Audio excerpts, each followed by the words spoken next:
আসসালামু আলাইকুম। Blackbird TechBD YouTube চ্যানেলের পাইথন প্রোগ্রামিং কোর্সের প্রথম ভিডিওতে আপনাকে স্বাগতম।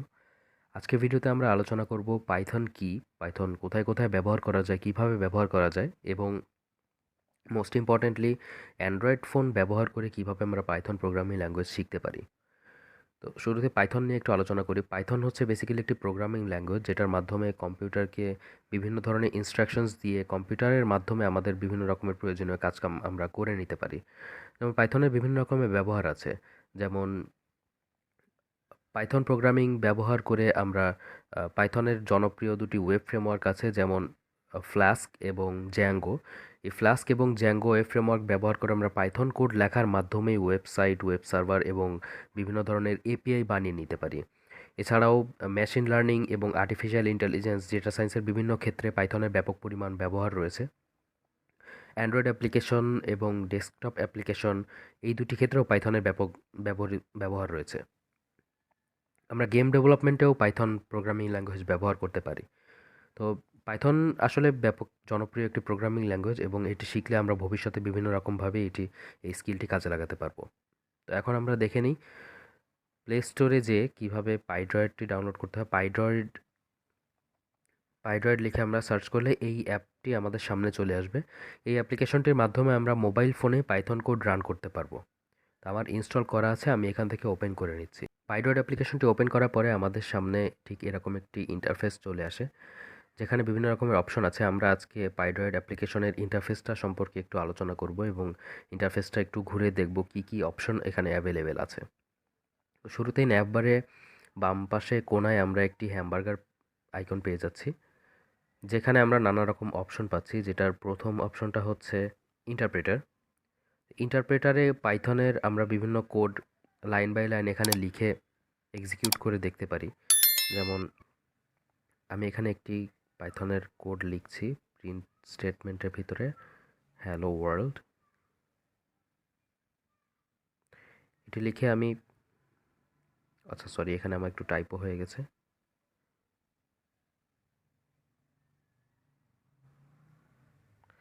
হ্যালো ওয়ার্ল্ড এটা লিখে, যদি আমার আমার বানান ভুল হয়ে গেছিলো একটু, এখন বানানটি ঠিক আছে। এখন আমি যেহেতু প্রিন্ট ফাংশনের ভিতরে হ্যালো ওয়ার্ল্ড লেখাটি পাস করলাম, তাই পাইথন আমার এখানে ইন্টারপ্রেটারে হ্যালো ওয়ার্ল্ড লেখাটি প্রিন্ট করলো। মানে ইন্টারপ্রেটারে আমরা পাইথনের প্রত্যেকটা লাইন বাই লাইন এখানে এক্সিকিউট করে দেখতে পারবো। তারপরে আমাদের কাছে আছে টার্মিনাল। টার্মিনালে আমরা বিভিন্ন রকমের লিনাক্স কমান্ড আমরা এখানে রান করে দেখতে পারি। আমরা যখন পাইথনের কোডগুলো লিখব, তখন আমাদের পাইথন ফাইলটা নিয়ে বিভিন্ন রকমের কমান্ড এখানে রান করার প্রয়োজন হতে পারে। সেজন্যই এখানে টার্মিনালের অপশনটি দেওয়া আছে। তারপরে অপশনটি আমরা পেয়ে যাচ্ছি এখানে পিপ নামে একটি অপশন পাচ্ছি। পিপ হচ্ছে গিয়ে বেসিক্যালি পাইথনের একটি প্যাকেজ ইনস্টলার। মানে পিপ দিয়ে আমরা পাইথনের বিভিন্ন রকমের প্যাকেজ বা বিভিন্ন রকমের লাইব্রেরি ইনস্টল করে নিতে পারবো। এখন প্যাকেজ বা লাইব্রেরি কি? প্যাকেজ বা লাইব্রেরি হচ্ছে আসলে পাইথনের বিভিন্ন রকমের কোড। আমরা যখন বড় কোনো একটি সফটওয়্যার বানাবো বা বড় কোনো একটা প্রজেক্টে কাজ করব, তখন এরকম অনেক কাজ থাকবে যেগুলোর জন্য সরাসরি আমরা কোড নিজেরা লিখে নিব না। যেগুলোর জন্য আমরা প্যাকেজ বা লাইব্রেরিগুলোতে আসলে কোডগুলা লেখা থাকে। অন্য কেউ বা অন্য কোনো ডেভেলপার সেগুলা লিখে আমাদের পাইথন কমিউনিটিতে কন্ট্রিবিউট করে। পিপ নামক একটি পাইথনের যে প্যাকেজ কন্ট্রোলারের যে সেন্ট্রালাইজড কালেকশনটা আছে, এর ভিতরে পিপের ভিতরে ওই প্যাকেজ বা লাইব্রেরিগুলা সব আপলোড করা থাকে। আমরা পিপ কমান্ড ব্যবহার করে আমরা সেই প্যাকেজ বা লাইব্রেরিগুলা ইনস্টল করে নিতে পারি আমাদের সিস্টেমে। তো সেই যে প্যাকেজ বা লাইব্রেরিগুলো আমরা ইনস্টল করব, সেই প্যাকেজ বা লাইব্রেরিগুলোর ভিতরে আমাদের প্রয়োজনীয় বিভিন্ন রকমের ফাংশন লেখা থাকে, যে ফাংশনগুলো আমরা ব্যবহার করে আমাদের সফটওয়্যার ডেভেলপমেন্টে অনেক সময় বাঁচিয়ে ফেলতে পারি। যেমন উদাহরণস্বরূপ একটি উদাহরণ দেখা যায়, সেটি হচ্ছে আমাদের পাইথন প্রোগ্রাম থেকে ধরুন একটা ওয়েব রিকোয়েস্ট পাঠাতে হবে।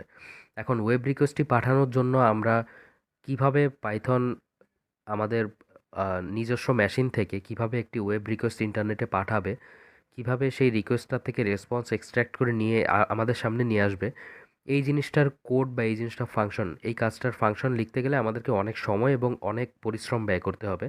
কিন্তু অলরেডি বিভিন্ন রকমের লাইব্রেরি বা প্যাকেজ বিভিন্ন রকমের লাইব্রেরি বা প্যাকেজের মধ্যে এই সিস্টেমটা, এই ফাংশনটা অলরেডি লেখা আছে, যেগুলা পিপের মধ্যেই পাওয়া যায়।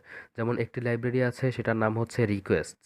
সো রিকোয়েস্টস লাইব্রেরিটা আমরা যদি ইনস্টল করি, তো সেই রিকোয়েস্টস লাইব্রেরিটার মাধ্যমে আমরা আমাদের নিজস্ব মেশিন থেকেই ওয়েব রিকোয়েস্ট পাঠাতে পারবো এবং রেসপন্স কালেক্ট করে নিয়ে আসতে পারবো।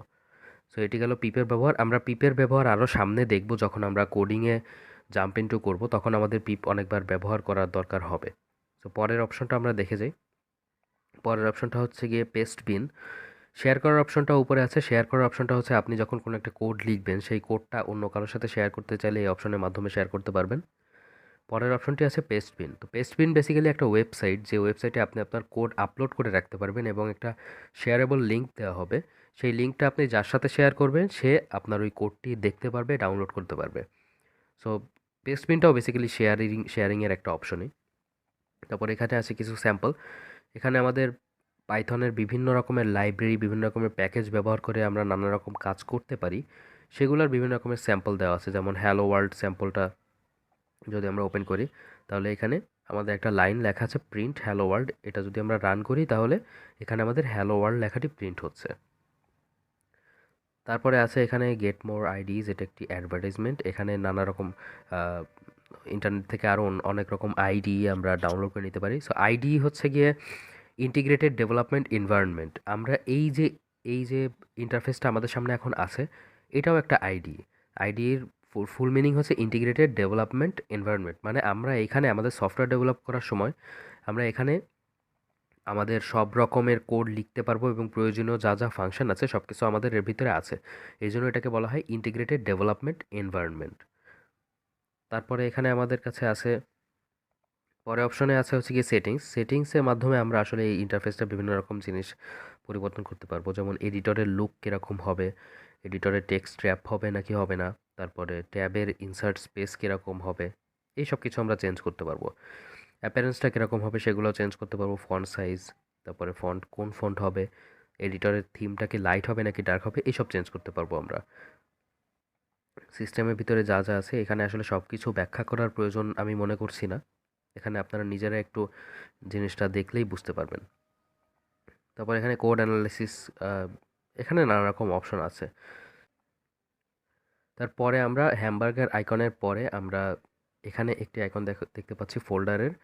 এই ফোল্ডার আইকনটা হচ্ছে গিয়ে বেসিক্যালি এখানে আমরা নতুন কোনো ফাইল যদি ক্রিয়েট করতে চাই, সেজন্য নিউ অপশনটি আছে। কোনো একটা এক্সিস্টিং ফাইল ওপেন করার জন্য open option, save as, close, অথবা রিসেন্টলি আমার কাজ করা কোনো ফাইল ওপেন করার জন্য অপশন আছে।